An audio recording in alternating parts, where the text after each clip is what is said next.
Hello everyone, welcome back to another video. Today's topic is going to be cron jobs. Especially today we are going to talk about cron jobs on MacBook. So if you have searched for the cron tutorials online, you might notice that the majority of the examples are written in Linux. However, macOS is also Unix based and cron is also available on Mac as well. But the most important thing is that macOS does not behave exactly like a Linux OS. So Apple has its preferred scheduling system, which is called LaunchD, and MacBooks also introduce the practical issues such as sleep mode and privacy permission. So in this video, we're not going to dive too deeply into the commands and terminal commands of the cron jobs. Instead, we will focus on the three questions. What is cron? What can we use it for? And what should we know when using it on a MacBook? So let's start with the problem. What is cron job? So let's just think about a task that you might want to do repeatedly. So for example, maybe that every morning at 9 o'clock you have to generate a report. So at noon you need to synchronize some data, and at the end of the day you want to clean up your temporary files, let's just say that. So of course that normally you would have to manually remember to do all these things, but computers are very good at handling repeatable process. So that's why we have cron. That's where cron comes into play. So for example, we could ask the computer to run a script every morning, refresh the data file every hours, or regenerate a report at the end of the day. So however, there is this limitation. So cron works well when a task is predictable and repeatable. It is not suitable for tasks that requires the human judgment or changes depending on the complications of the task. So all cron is it's all really about time-based automation and a repeatable process. So now let's look at the basics of the ideas behind how it works. So the concepts behind cron job is actually not very complicated. There are basically four pieces to understand. The first one is cron tab. This is a table that contains the jobs that you want the system to run. The second one is the scheduler. This is a background process that checks with the current time and compares it with the schedule that we have defined. The third one is the command. So when the schedule time arrives, the system runs the command, scripts, or program. And lastly, we have the output.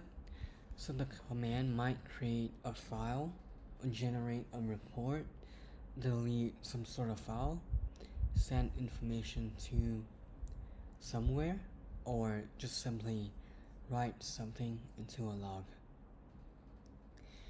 So the easiest way to remember this is that a cron job equals a schedule plus a command, right? But there is another important point. So cron doesn't understand what your script is actually doing. It does not understand the business rules or determine whether your program makes sense or not. It just starts the command at the schedule time. So therefore, if your command has some sort of mistake, the cron job can run that mistake repeatedly every day. So this is why it is very important to test the cron job with a harmless test before we actually schedule it. So now let's look at briefly at how the schedule works. A cron job schedule normally contains 5 time fields, followed by the command that should run. So from left to right, these fields represent the minute, the hour, the day of the month, and the day of the week. So for example, look at the expression on the slide. We have 0 minute, 9 for the hour, the asterisk for day and month, and Monday to Friday for the day of the week. So instead of trying to memorize these symbols immediately, the beginner should translate these expressions into the spoken language. So in this case, it runs the daily report script at 9 a.m. Monday to Friday, and the asterisk basically means that any value for that field. So here we do not care about which day of the month or which month is it. One useful habit to always translate accurately is to use the cron job in a sentence before we using it. So this can prevent mistakes from happening, such as like confusing between the hours and the minute. So for this introductory lesson, this is all really that we need to know about cron job. Now let's look at the kind of jobs that those cron job can automate. A cron job is especially useful for small, repeatable tasks that happen according to time. So for example, backing up files. So we could automatically backing up copy important files at the end of the working day. Or it can generate reports. We might have a Python script that generates CSV or a PDF file every morning maybe, or data synchronizations. So a script could retrieve the information from an API and update a local file, for example, or cleanup. So we could regularly clean up temporary files or the trash that are no longer used. So these are all pretty good applications because the tasks itself are no longer required, and it is very clear and predictable.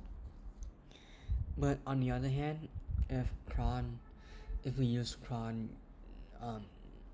for tasks that are complicated, that requires a graphical workflow or a human interaction. So for example, if your automation needs to open an application, click this buttons on a website and respond to a unpredictable scenario, that is when cron job is not suitable. So let's just think of cron job like a scheduler. It do tasks repeatedly on a set amount of time. And this brings us to the most important point for the Mac users. Another thing to bear in mind is that macOS is way different than a Linux with a better UI. So one of the biggest mistakes that people makes when following a Linux cron tutorial exactly on their Mac Although Mac OS Linux shares many Unix concepts, but they are not the same operating system. So, for example, a typical Linux tutorial might tell you to install Cron using a package manager, but on MacBook, that does not apply the same way because the system already provides the cron functionality. So a Linux tutorial might tell you that to manage the cron service using the systemctl, which I believe is also used in Windows. Again, Mac OS does not have the system, and so that the command does not apply. Another obvious difference is the file path. While the Linux example often used path like home/user, on macOS it's usually begins with users/username. But the biggest difference is probably that Linux tutorial often assume that a computer is an always running server, and Mac OS isn't. So it may go to sleep when you close the lid or leave it inactive, and this can affect how the schedule works. And this is also a second scheduling system that we need to know about Mac using launchd. Launch.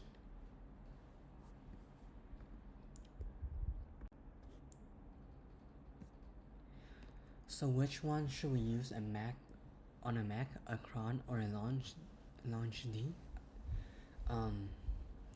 For beginners, I like to think of them this way. Cron is a traditional Unix scheduling mechanism that is widely used for system. It is universal.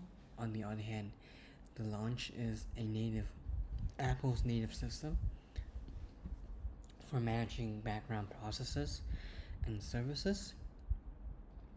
Cron is useful again because it is a concept that is widely used by everyone, and it is very universal.